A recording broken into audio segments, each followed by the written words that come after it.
And we are live with another episode of the Black Stitch Hockey Cast as we rapidly, but not quite so rapidly, approach the NHL regular season. For the first time all off season, we had a flurry of events that occurred in the last week in the NHL. Quite a bit of player movement, which has not been the case for most of the season, really off season since July. So it was nice to have some in the league.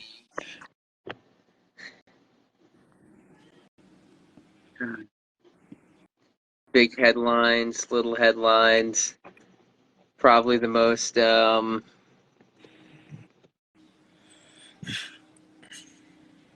what's the word I'm looking for? Probably the most contentious deep situation I've ever seen coming to a resolution. Um, Definitely not a lot of violence in the press between Armstrong and he who shall not be named. Yeah, it's funny because I remember, and there is merit to this. Ty Anderson basically summed it up very well when he said that offer sheets are pretty much never used outside of the purpose of revenge, effectively. But that was like one of the rare instances that bucked that trend, pretty much when you get down to it. I also think this was one of the most. This was definitely one of the most intriguing offer sheet situations I've seen, probably in the history of the league. Specifically, when you look at Philip Broberg, where I think in both instances, not so much on Holloway, because as we know, Holloway's still very much a developing player. We haven't really seen who he is at the NHL level or who he's going to be. But in the case of Broberg, he's a really interesting case because, man, we got a good look at who Philip Broberg was in the 22-23 campaign, and we got a pretty good look at who he was in the postseason for Edmonton. And man, Edmonton really Philip Broberg really did have those Fresh Prince vibes of why doesn't he want me? I don't really understand what Broberg needed to do for the Edmonton Oilers brass to actually fucking commit to him.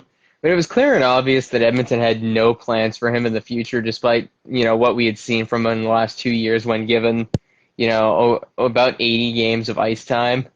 So yeah, it's definitely a big gamble for St. Louis on a pair of guys that aren't proven over long trajectories. And as we all know, the St. Louis Blues retool has been lacking in a lot of ways. But I mean,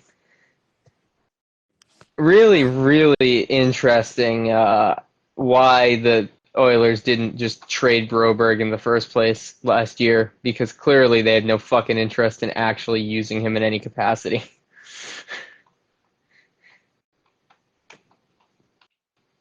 Also, got to give Doug Armstrong credit for continuing his you know I was working on my Blues piece, and I noticed something about Armstrong's history as the GM in St. Louis.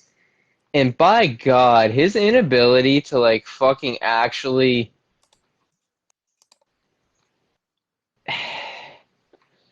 if I Doug Armstrong and I think he's my mortal enemy when it comes to evaluating defensive prospects and the way you should go about acquiring defensive talent.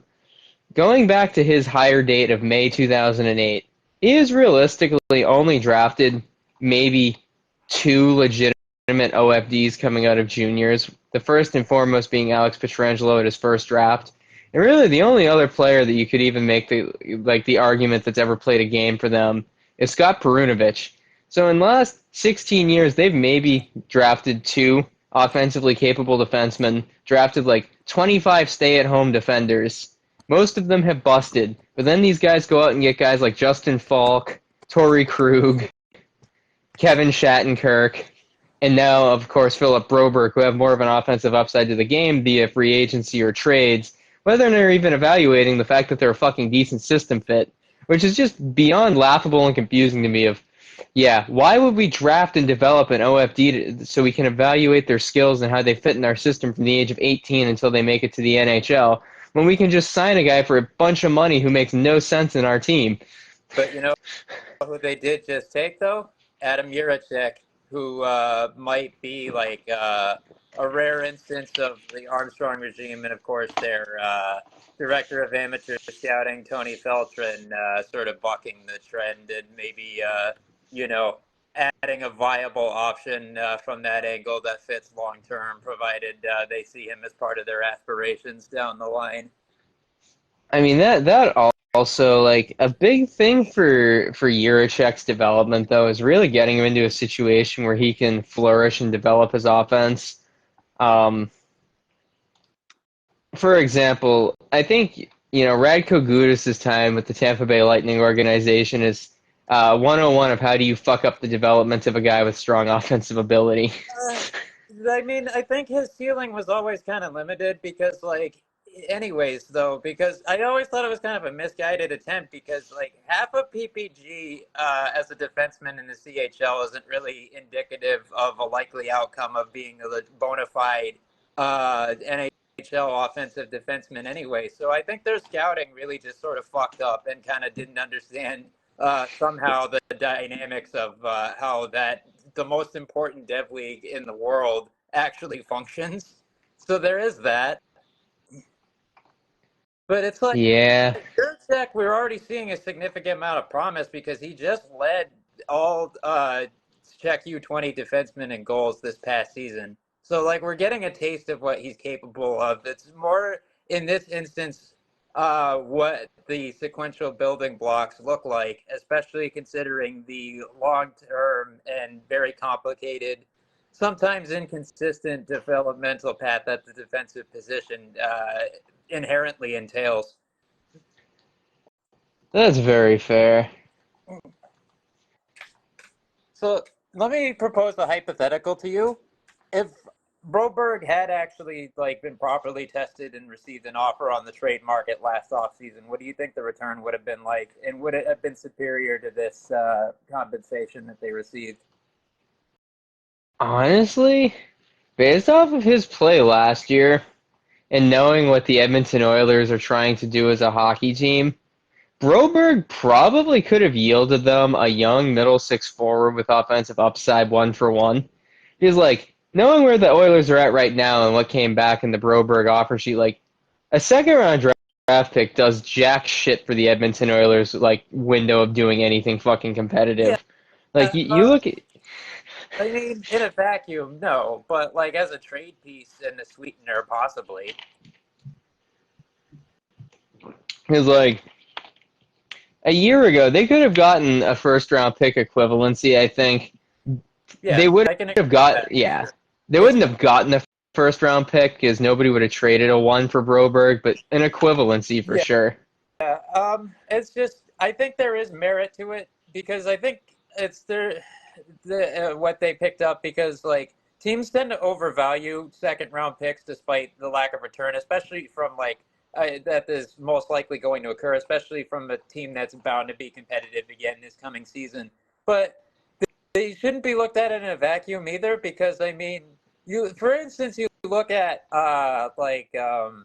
Nashville currently in their situation with what came back in the Askarov trade. It's like um, people occasionally one-dimensionally look at them in their prospect pool. It's like really the most likely outcome, especially knowing that they pivoted from their original direction, is that three firsts and their prospect pool options, not saying that they're going to dish out all of them, really is just their best option that presents them is the value that those are placed rightfully or wrongfully on the trade market. So it's like there is uh, something to be said for acquiring these top two round picks in the interest of sustaining competitive nature without using them. That is fair.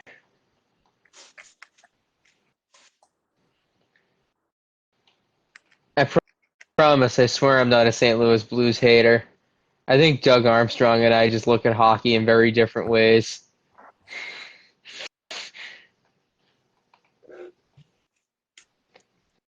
I will be intrigued to see what Edmonton is able to do this year. Definitely a team that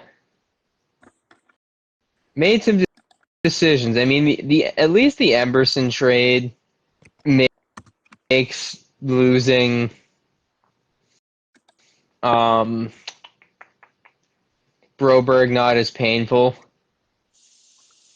But nevertheless, they are definitely not a blue line that I would like to go to war with. That's ugh. Poor Cody Ceci.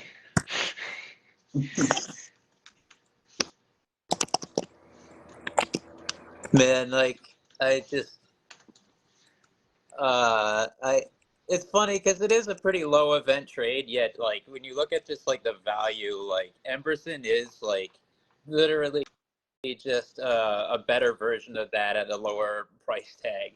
So it's like the value and like the impact is just a downgrade by the merit of that alone, especially considering like uh, you know, besides the results, as I pretty much alluded to, you have that at a much younger age and on a lower price tag. Like, it, I really think that the return, the best part of the return, unironically, is the draft pick.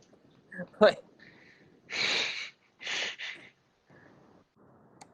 Yeah, I think really the big value for the Sharks in that deal was getting veteran leadership on their blue line more than anything. yeah, I just like and it does. It's not like it's a make or break considering their aspirations currently, but like that.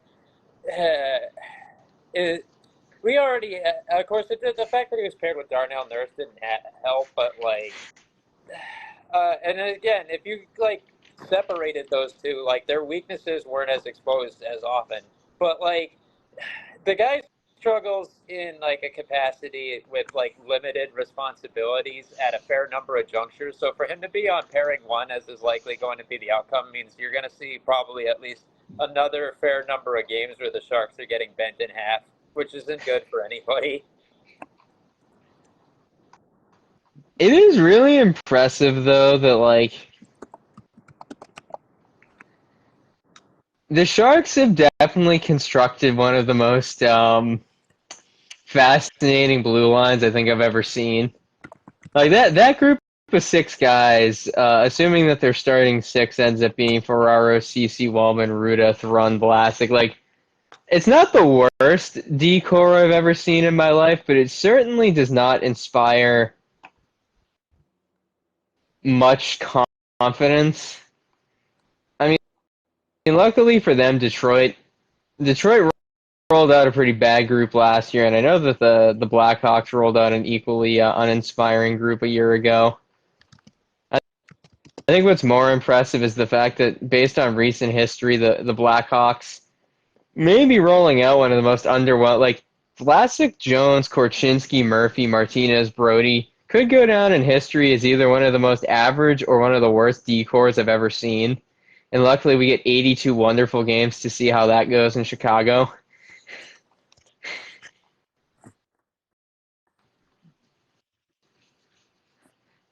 Absolutely fascinating. Some roster construction things going on in the Pacific are pretty intriguing right now. One thing I've been kind of curious to see what happens with Vancouver is that Rick Tocchet does kind of have some decisions to make about how the lines are constructed on the forward end. Because, the depth situation is such that you're going to have to make a choice as to whether or not a very limited Daniel Sprong, who is very, very good at very specific things, is on line two, or you'll have to have Connor Garland, who is like a quintessential third liner, but I don't know if I would consistently trust in promotion from that spot. is going to be in your top six. Like, both very, very good players at specific things, but like, it, I'm just like, I don't know about like it doesn't really seem like either choice is like ideal. And you know, it's one of the contributing factors as to why they're still going to be good, but why a regression in overall results is pretty much inevitable for them. Oh, absolutely. I mean, it also doesn't help, like, when we talk about regressions, etc., like, it also doesn't help the analytics model, like, Garland specifically, his performance for Vancouver was so fucking anomalous in general that, like, when you look at goals above replacement, like, we're sitting in a world where that fucking dude posted a goals above replacement of fucking over 20. And I sit there, I'm like, Connor Garland might be lucky to be 25% as effective as he was a year ago. Like, the chances of Garland being able to contribute in the fucking capacity that he was for a second consecutive year, and like, Yeah, I think he has probably the highest ceiling for this coming season of like that uh, bottom middle six core alongside like the likes of Joshua and Booger. Like I think he'll probably be like the most standout guy at that mix, but he's not gonna be like posting like a freaking 93 percentile goals per 60 again. Like that's just not gonna happen. I mean, at least with Sprong, if you play Sprong with Pedersen or like in the top, like Rick Tocchet was good enough at coaching Phil Kessel that I imagine Tocchet can at least cover up a lot of Sprong's deficiencies and leverage his ability against his deficiencies. Obviously, there's a player with, you know, a lot of gaps in his game, but like with the pieces they have with, an F1, like if they theoretically run a DeBrusk Pedersen Sprong line, like DeBrusk's compete level and work in the corners and his back checking, and Pedersen's all around hockey IQ, like if that is your go-to second line, like you can probably shelter Sprong from being too much of a fucking liability. Like he's still going to be a liability, and the Canucks are going to lose at least 2 games because of Sprong. Like, Yeah, the only real question mark is that we have like a significant enough historical sample size to note that his productivity does go down with increased TOI and more difficult deployments, which does neutralize like the best part of his game, which is scoring, because like that ability isn't as present when he isn't just absolutely decimating teams' bottom six forwards. So it's just like a big part of it is like, can someone like Pedersen just absolutely like have that magical effect on him to where he's elevating his ceiling? well, luckily for us, we're probably going to find out, and boy, is it going to be fun. Speaking of the Pacific Division, as we've already alluded to the Askarov trade, I think, and I allude to this in a forthcoming article, Sharks fans and analysts, I think, do need to be a little bit, my words of wisdom for Sharks fans this year is being patient. Let's face a very, very simple fact that I don't think he's going to play less than 40 games. Like Askarov is not going to see more than 40 starts this year. I'd be shocked if he saw more than 35 because like as good as he is, as great as his track record has been, as much as there is to love about him, like you don't like you're going to want to they need to load manage him in correctly. They need to give him time to sit behind Blackwood well and just kind of like give him the time to learn, give him the experience, but not riding him because as we all know, it's such a confidence position, and Askarov's also about to play behind one of the worst defensive teams in the league. Like you're not. It's the same with Smith and Celebrini as well. Like you can't expect any of these guys to just magically turn shit around in a single season. Like this team is going to compete. You know, speaking of Daniel Sprong, like Alexander Wenberg has a similar effect on teams where he's either exploiting bottom six competition and opposition and playing great, or he's doing absolutely nothing of impact, but at least neutralizing middle six threats. Like the Sharks are going to be competitively bad. And I think anything above that level of expectation this year, for especially their young prospects, could be very unfulfilling. Yeah.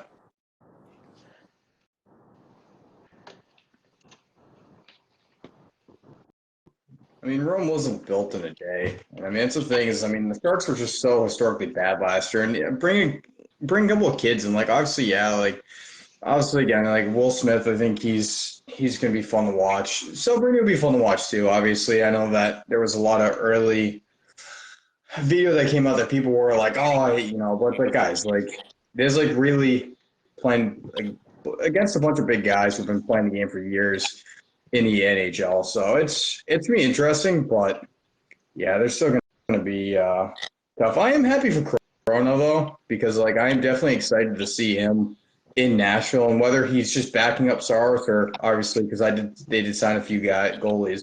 But even if they play him in the A, like I think he showed a lot of upside when he did play for San Jose. I thought he did a great job, especially against the game where Pittsburgh scored 10 and he came in relief. And I thought that he made some excellent grade A scoring chances, like saves on grade A's. So I'm excited to see what he does, obviously, on his new team. Yeah, I think Corona is going to get some real good reps down in Milwaukee this year. He definitely needs to rebuild his confidence after last year. He definitely had some some games that for his sake I hope he's forgotten about. Yeah. But hey, man, I'm proud of him. Not everybody can post a 4.71 GAA against a 8.59 and a sub 400 quality start percentage, and not one of those things is his fault. But my God, are his stats from last year fucking like Magnus Corona truly has Shell Sim franchise mode backup stats from last year. Like I kind of feel bad where like you can't even make a compelling argument through his statistics that like we all know he's a decent goalie, especially based on his time at I believe the University of Denver. Yes. Yeah. We can all compellingly say he's a good goalie, but man, if you reference anything he did for either for the Barracuda or the Sharks last year, I mean, to be fair, I mean, I think their best goalie statistically last year was Kakkonen, and I mean, I think he was like top 40s. Because Blackwood, I mean, his save and his GAA were worse than Kakkonen's were before he got traded to New Jersey. what's more concerning about Krona, to be fair, to be objective, is not his NHL numbers, but the fact that he posted a sub 900 save in more than 30 games played in the A is definitely a little bit of a red flag. Like, yeah, we know the Barracuda are also bad, as are the Sharks, but like, he's kind of on them Sebastian Casa stats. So this is a very important prove it year for him to figure out if he's going to be a guy in this country or if he's going to end up going back to Europe or going to Europe. Yeah. I think it's like he's at kind of a make or break point in a couple of different ways. Like he's gets he's inching closer and closer to the end of the standard dev curve, and like plus now the Admirals are just so much of a better team than the Barracuda are that it's not even funny. So it's just like if you can't make it happen now, then yeah, SHL. Get ready to learn SHL, buddy. His path forward may be a path to the east.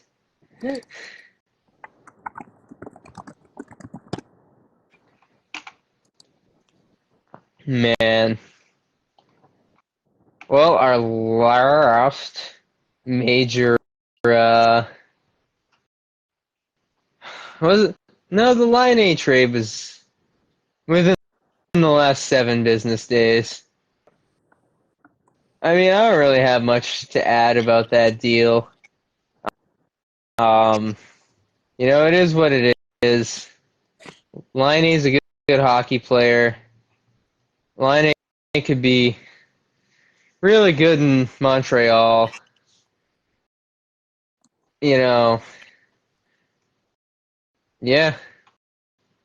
Like it's such a weird trade because it's just such a weird trade to even try to evaluate in immediacy. And looking back already, it's just one of those like well, moving on. Yeah.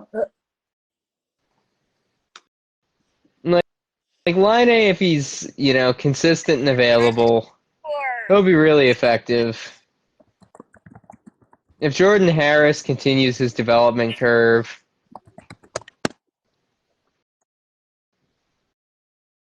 things will just keep on keeping on. Like it's one of those trades where you just kind of sit there and you're like, yeah, there's like you could really dig in and try to make this such a complex trade and so, but like in reality, like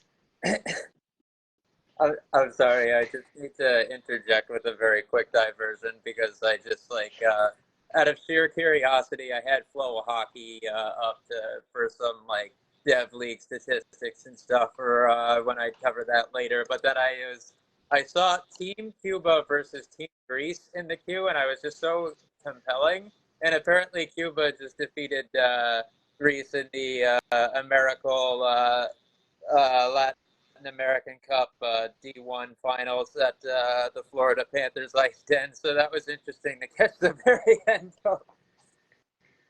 yeah, Continue though. yeah, like at the end of the day, like Jordan Harris is Jordan Harris. He's a guy who can do some stuff, and the Blue Jackets need more defensemen who can do stuff. I'm literally watching the Cuban flag being hoisted in celebration on an ice surface in the Fort Lauderdale, Miami region right now, and it's just so surreal that I had to laugh at it. I find this timing pretty good because I was driving around yesterday and I drove by an El Camino that was dropped like a quarter inch off the ground, like classic Lawrence style. What color was it? It was blue. I just saw an El Camino that was like quarter inch, half inch up off the ground, rolling through Hampstead, New Hampshire. I'm like, bro, what? Credit to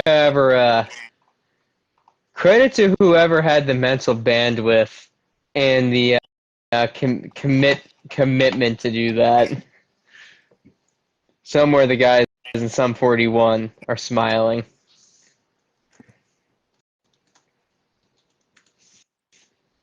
Man. And moving to our last major trade of the week. Yeah. Yeah, the funny little prospect swap between the Penguins and the Jets. Sending one Rutger McGroarty to the city of Pittsburgh, and Brandon Yeager gets pretty much shipped up. It was pretty funny, a couple of prospects getting swapped from one Steel City to the other. Both of them going to definitely be genuinely underwhelmed by the nightlife of both cities they're going to play in. I mean, it's a good trade for Cheveldayoff to get a guy like Jaeger, despite having fucking zero leverage on a guy who was never going to sign there. But hey, man, fortune favors the bold, and Kyle Dubas needed to get a young guy who's going to show up sooner rather than later. And Cheveldayoff needed to buy himself time for inevitably when Nikolai Ehlers leaves for nothing in free agency. Yeah. Yeah, obviously Braden Yeager was an essential part of that WHL championship by Musha this year. Although obviously there are the roster depth on that team, especially after the Savoy trade, was just fucking insane. But they just immediately get an upgrade, like a guy who hasn't stagnated quite as much because did he get a D+1 bump up? Sure. But if you look at it statistically in the context of the Bader model, Jaeger's star probability stayed exactly the same. Whereas McGroarty, I don't think that USNTDP class is really anything special, but he does have a better chance of hitting in the NHL. He's more prepared currently. He's already signed to his ELC, which means that they have him in their immediate grasp right away, as opposed to that being indicative of potential long-term project. Because with college, that's an immediate commitment to the org, rather than just locking them down and having them within their grasp, possibly within the next couple of years, which seems to be the path that Jaeger was on. So with McGroarty, they have someone who's could very, very quickly be a damn good, at least third liner for them, very, very fast. So it's just such a good machination there by in a bit of magic by Dubas, I thought. The one thing I worry about for McGroarty, we know he can back check. We know he can play defense. Why do I get the sinking suspicion that Pittsburgh's going to sacrifice him to the gods on day one and play the poor fucking kid on a line with Malkin and Bunting? You're here You're here to be the F1 and do retrievals, Rutger. You're going to learn pain in your first year as your center and your left wing are still at the blue line, as you're basically trying to back check, as Chris Letang is also trying to back check, and it's just little old you and Ryan Graves against four dudes. I mean, I feel like on the plus side, McGroarty would look really fucking fast on that line, but I mean, I don't know. I think they have to play him on the bottom six because that's really where they need it. And I wouldn't be surprised if they did move either Lars Eller or Noah Chari for an extra piece going into the season, but well, it really comes down to the challenge, I think, for Pittsburgh's lines right now. And for once, this is actually because I think there were some good personnel decisions by Dubas where, you can probably get away with playing McGroarty with Kevin Hayes down on 3. yeah. And it really just, realistically, it's just that second wing, right wing spot, are you happy, is Mike Sullivan, Mike Sullivan pretty much has, I guess what we're going to call diarrhea Yahtzee here on the right side of, between Brian Rust, Rutger McGroarty, and Cody Glass, how do you fucking build a competent top 6 with those 3 guys on the right side? Well, I think Raquel would be right now Raquel would be the second line right wing because Rust and O'Connor are going to be playing on line 1 with Sid.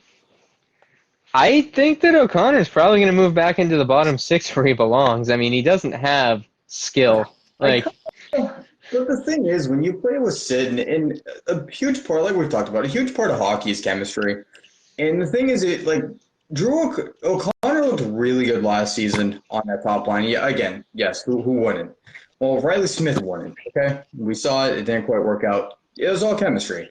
And the thing is, O'Connor, with his frame and his ability to get to the front of the net, it helps and it fits his role on that line where you put O'Connor in. They did it last season where they kind of, Sullivan shuffled the lines a bit.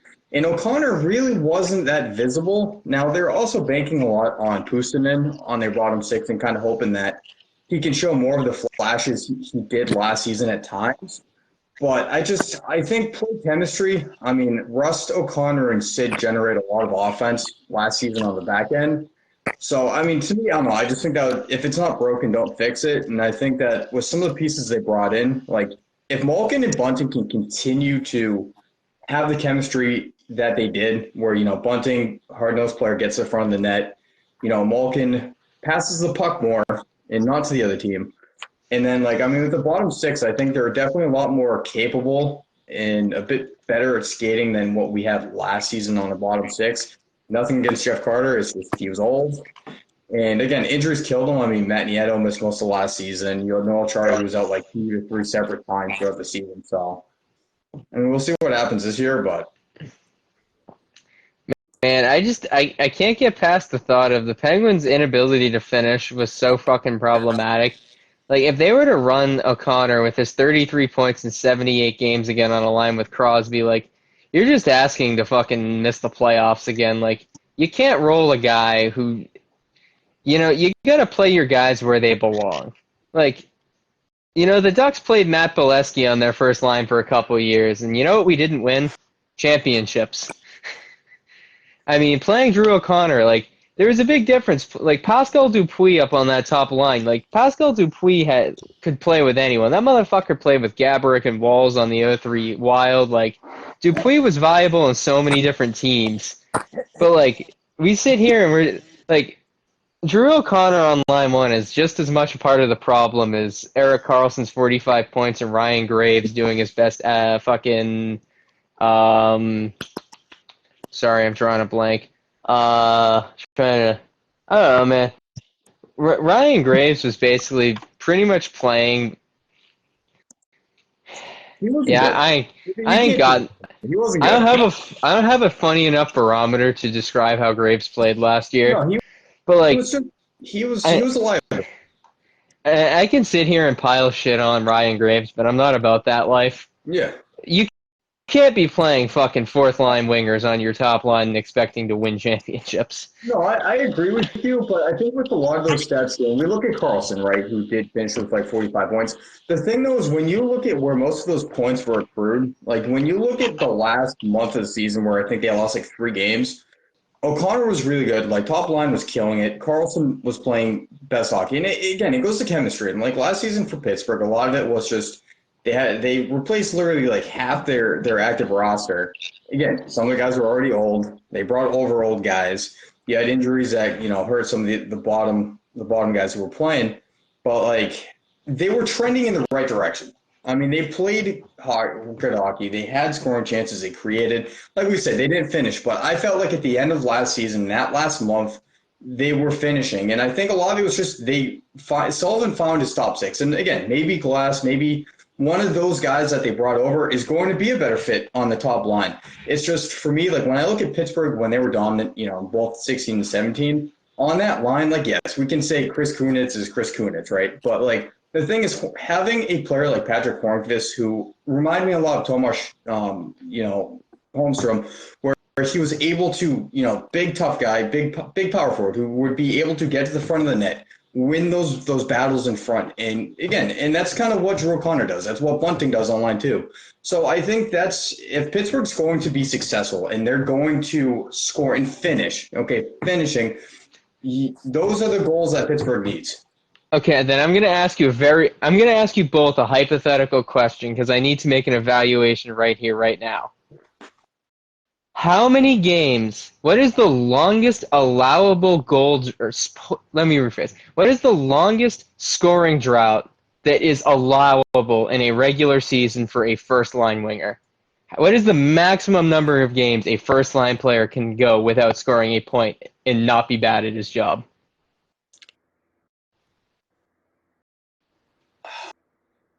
I can't quantify it, but it's a short leash. Yeah, I mean, I feel it's tough. I mean, I feel sometimes too we look at some guys who are just, again, it's different for O'Connor. It's different for O'Connor because obviously he's not a star player. He's not, and that's what comes with playing top line minutes. I completely understand. I'm agreeing. I'm not O'Connor's the guy. Last season, Drew O'Connor had 2 separate 6+ game stretches where he did not record a point. What That's parts of the fucking season? terrible. What parts of the season were they? Both in the mid portion of the year. And you're going to hit me back with, yeah, but we won a lot of games at the end of the season. Yeah, and you lost a lot of games in the middle of the season because the guys like Drew O'Connor didn't score a fucking point in 2 6+ game stretches. But to be fair, and I agree, but to be fair, a lot of those games, O'Connor, guarantee it was also on the bottom 6 deployment. He wasn't in the top 6. So, like, and the problem is for pitching, I mean, guys weren't scoring a lot in the bottom 6 consistently. I mean, in his 7-game drought, his longest of the year, he had 4 games where he had over 16 minutes of deployment. Yeah. You're talking about a guy who's getting high-quality chances with Sidney Crosby and Evgeny Malkin walking out of games with no fucking points 6 nights in a row. You're telling me. He wasn't rolled You're telling me. He was rolled out with Lars Eller. They were rolling You're out telling me, though. I can't get behind a scenario where like do you think Asa Tikkanen ever had a point in Edmonton where he didn't score for more than 6 consecutive games multiple times in the same season playing with Gretzky? I feel like the game was a little different, but like I said, I'm not saying he's the guy. I'm just saying, like, there are a lot of variables that go into hockey. And, like, I think a lot of people expected, especially in Pittsburgh, they expected Dubas to be able to kind of go out and find your Patrick Laine or some forward who had a star player potential or ability to finish. And, yeah, like Dubas did, I thought he did a good job with some of the guys he brought over. And we'll see. Maybe Mike Sullivan's going to see something. He's going to rotate lines, personnel. And there's going to be a guy, like you were saying, who might click better on that line and be more of a star caliber player than a Drew O'Connor. And I say, I'm not disagreeing with you at all. I completely agree with where you're coming. I'm just saying from, like, looking at a different angle, different perspective as far as, like, you know, looking kind of what they did last year in chemistry. And, like I said, just different variables and factors. Obviously, if they are going to be a competitive team, yes, obviously their top 6 is going to have to be a lot better. Well, their first line was good last year, but they have to be a lot better at finishing, and they can't blow what they did last season.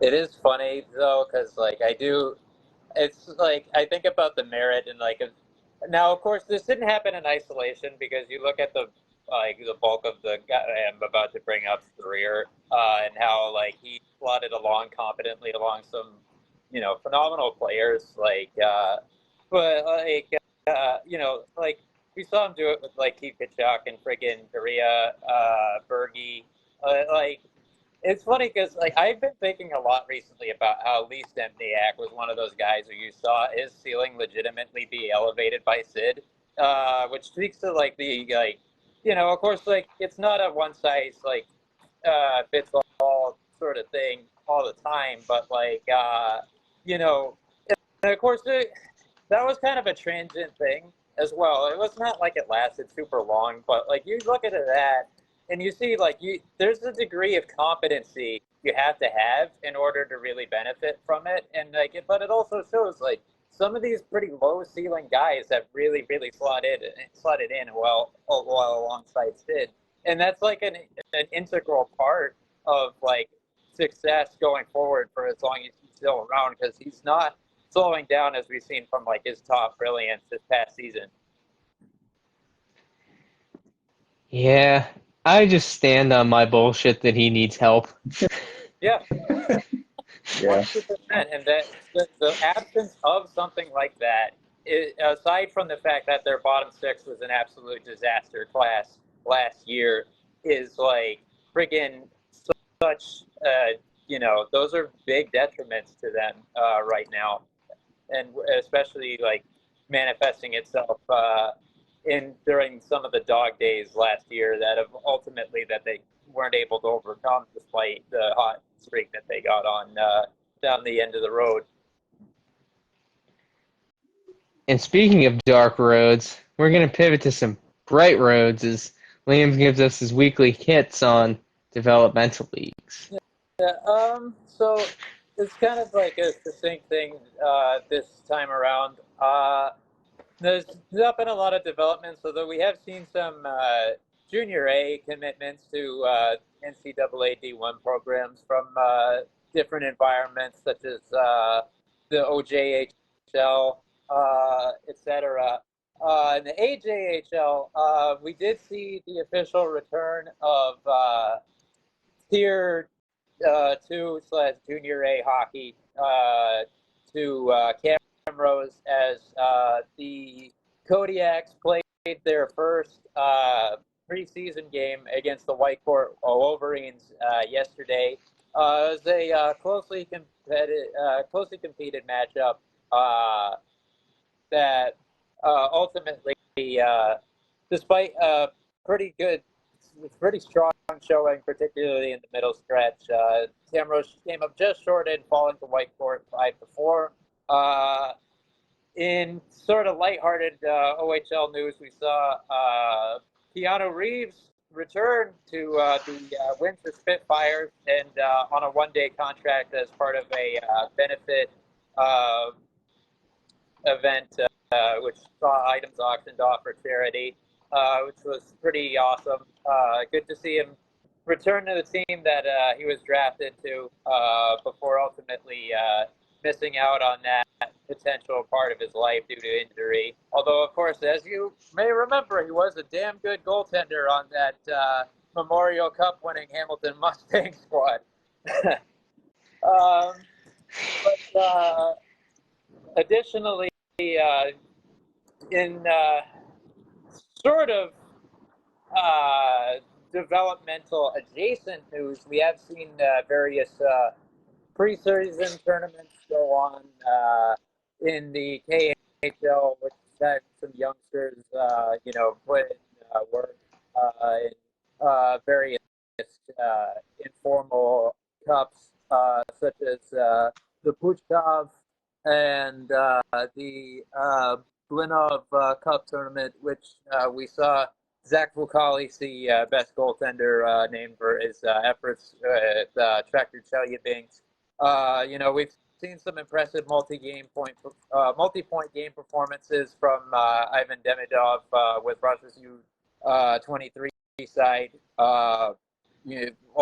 Also, we've got our look at now KHL bound Yegor Zavragin in that jersey as well, prior to his stint with Sochi this year, as we get a taste of what that tandem of he and Sergei Ivanov are going to be doing behind definitely not the greatest constructed squad, especially in the light of the fact that they will not have their talisman in Mitkov this year due to his departure for Philadelphia in the NHL. But like, it's going to be interesting seeing what that pairing can do as a pretty significant upgrade from the configuration that they wheeled out last year. We also saw some reps for the recently discussed Anton Silayev. This, in these preseason proceedings, as he was part of Torpedo's 5-2 victory today. So it's going to be interesting to track him now that we know what environment he's headed towards once all is said and done for his KHL dev. And credit to Hockey News Hub's Patreon, which I'm only going to cite them once because I really encourage people to pay for what this guy is doing. It's only $3 a month, and you get so much content for and that's just the premium edition of that. There's a cheaper one where you still get a lot of decent stuff and updates at a lower cost. But it says that reports indicate that Carolina Hurricanes prospect and essential Scott St. Petersburg defenseman Alexander Nikishin is likely to be able to return at the beginning of the coming regular season, despite the injury setback, which is more severe than we originally anticipated. That he suffered in the postseason, which of course pretty much completely derailed the team's whole run and was a huge part of why they ended up getting outbounced in round two, despite the chemistry and results that they found in the back half of the season. Um, and that's good. Canes fans will definitely be hoping, that this didn't have a significant effect on his, trajectory. With this being his last season in his deal before most likely he'll walk and we'll finally see him in North America.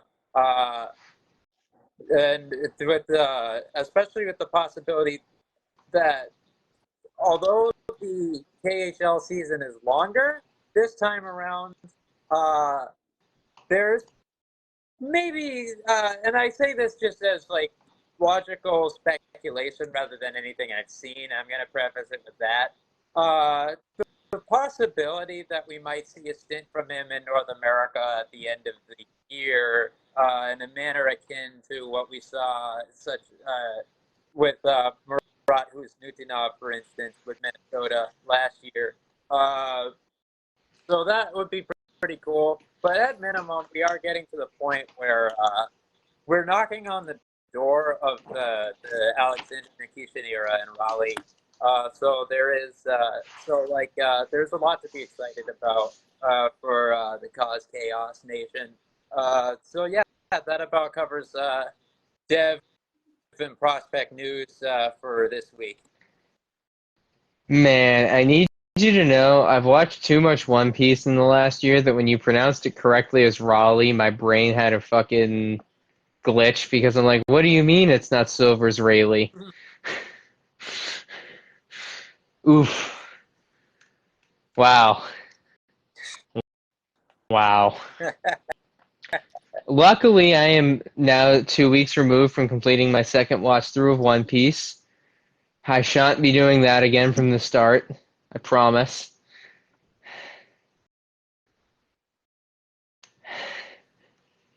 And I'm out of content for this week. I don't know if anybody else has anything they'd like to add before the big finish.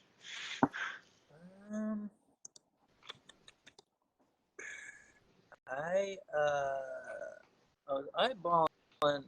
Oh yeah, so aside from Vancouver, another team sort of at like an interesting crossroads from the Pacific that I wanted to bring up earlier was you look at VGK, like that defensive core still looks like really damn good. Uh, their forward depth, like although we could see finally that breakout Alexander Holt season in this new environment that like adds a fair bit. I think that their forward depth is like playoff team worthy, kind of fringe, not really like at a competitive standpoint. So it's going to be interesting to see how they play out this time around. For sure. I haven't dug as much into them yet in my calendar. They're definitely going to be one of the teams of all time.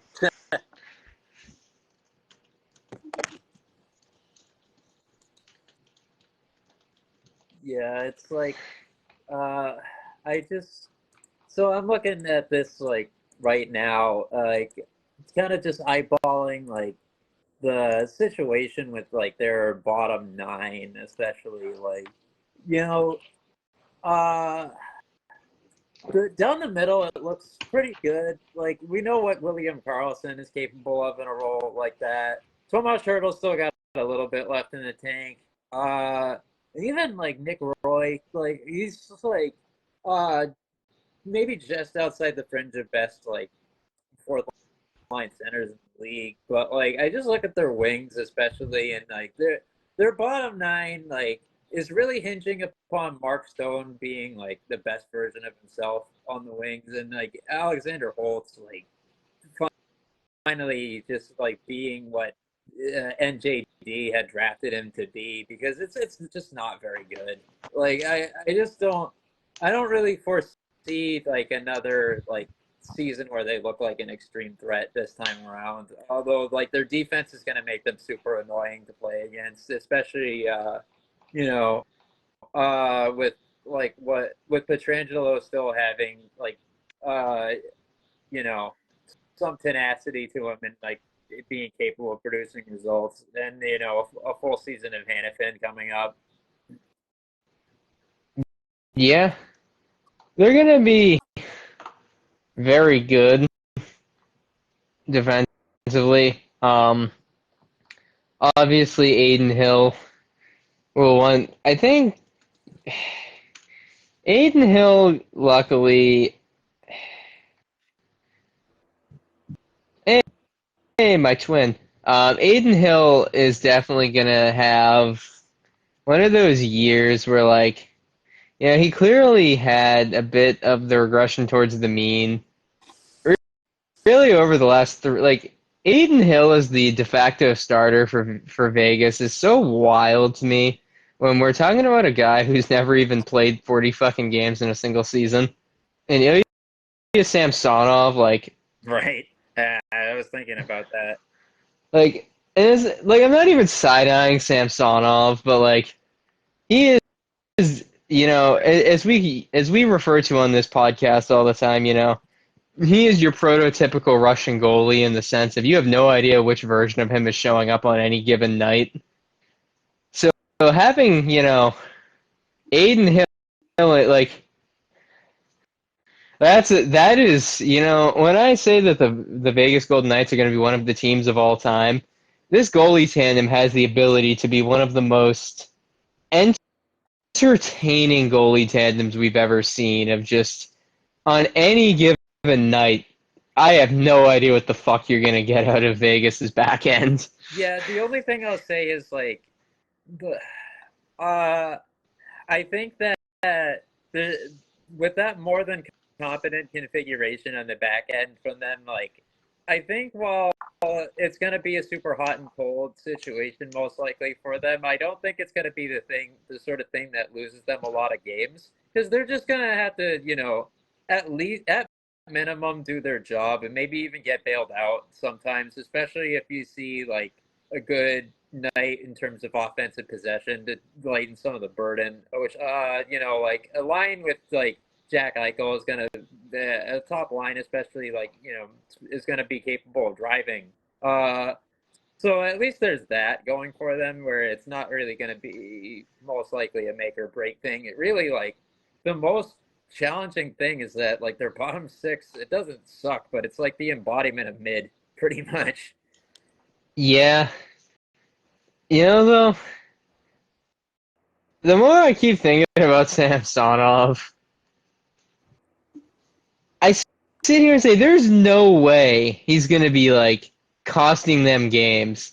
But now I'm running the highlight reel of him in Toronto last year where like he was seeing zero high danger scoring chances in games they were still fucking losing because he was just bafflingly, inexcusably horrendous at one stretch of last season where like honestly, I think that like November, December Samsonov last year was so bad at his position. If he had been the starter for the 02-03 Devils, they might have missed the playoffs. So he does have the ability to lower the bar. Yeah. I mean, I think the team was sort of handcuffed in a way, in that, like, uh, I think about a Sheldon Keefe defensive structure and a system, and it's like, uh, I think that, it's tight, but it's not like RBA level or anything like that. And it does encourage competency in like a very unflashy style. And I think they didn't really get a grasp on how it was constructed, on how that should be constructed, even like remotely, until after Keith was gone, ironically enough. Uh, but it's like you can't absolve the guy of the blame, especially like he just seemed to be having like a total meltdown in that phase that I definitely remember very well. But like, I also don't think that it's gonna have like probably a significant impact on their season when all is said and done, especially with him being like effectively most likely a 1B in that configuration at least. And that brings us to our big old finish. I gotta think on this a little bit more. So Damien wants to take over. That's cool. Yeah. Yeah, so I mean, it's good to see the women's game continuing to grow. We just saw that Egypt's women's hockey team pretty much made their debut at the LATAM Cup. So it's cool to see, again, just the game growing. It's great to see. So exciting news for just hockey and women's hockey in general. And I mean, it's just awesome to see. I mean, they came in third place at the Dream Nation Cup in April, so it's just awesome. I'm excited. Yeah. On my end, not really a ton going on. We're starting to see really the I'm really enjoying from my point of view the end of the recruiting season for collegiate sports as the last of the D3 schools announced the remainder of their commitments. Keene State picking up one of the lingering kids from the New Hampshire Avs announcement today. William Woodruff from Prov signing with MCLA here towards the end here as we approach the start of their season. Yeah, really looking forward as the gears shift closer to the season. A lot of good shit is going to be coming down the pipeline in our D3 coverage as well as our women's coverage. The irony being the sooner we get and closer we get to the season, the more our NHL content starts to wind down and our more niche leagues start to pick up. So I'm gonna kind of echo some sentiments in like the that I espoused in my our collaborative analysis of the Yaroslav Askarov trade. I think a significant factor as to why, like, and what I want to see more from the micro regime is that, and, and why expectations should be so tempered is like the. I don't think that the. I would like to see maybe an addition of another top talent or two, and maybe just like someone who's like fits like is something of a vet but fits the timeline. The most essential thing right now is they cannot keep the bottom part of the roster, like the bottom six forwards and the bottom four defensive core the way that it is quality wise. Like I just like such an essential part of the dev of Macklin Celebrini and Will Smith, especially, and what few steps that William Eklund has to take, to make sure that like his final stages are not totally botched is just for the supporting cast to one enable a winning culture, two have guys to play off of, and promote a high ceiling form of chemistry and such like that. And three, just inspire some confidence in the group going forward. So it's just like, I really, really think that the most important steps right now for San Jose, and even in the coming like couple of years, next year probably being even more important, and just like really when I want things to start to take off, is the roster depth really, really needs to take some steps forward. And I don't think that that's talked about enough. Like, they cannot afford to rest on the laurels and make these guys like make their like organic, step forward in their depth. There has to be an environment that actually lends itself to cultivating that. Yareo. But yeah, that pretty much wraps it up for this week. I doubt that there's probably going to be as much excitement in the transactional sense that there was this coming time. We definitely got lucky because like we didn't have to really like brainstorm at all because the news was basically just doing that for us. But we'll concoct something to make an MPB illusion that I didn't intend upon, but I am going to claim it as such retroactively. But yeah, thank you for tuning in. Thank you for those listening to Spotify. Again, there's a new merch line that just dropped. We thank those who have supported it. We want to reemphasize that these proceeds are partially being donated to a charitable cause, which we will identify once it gets off the ground a little bit more. But we're making a little bit of forward movement. We appreciate that. Please, we really appreciate the ongoing support. Keep it coming. We'll see you again soon. You'll be seeing plenty from us in the written sense in the coming times. Take care, everyone. Have a good night.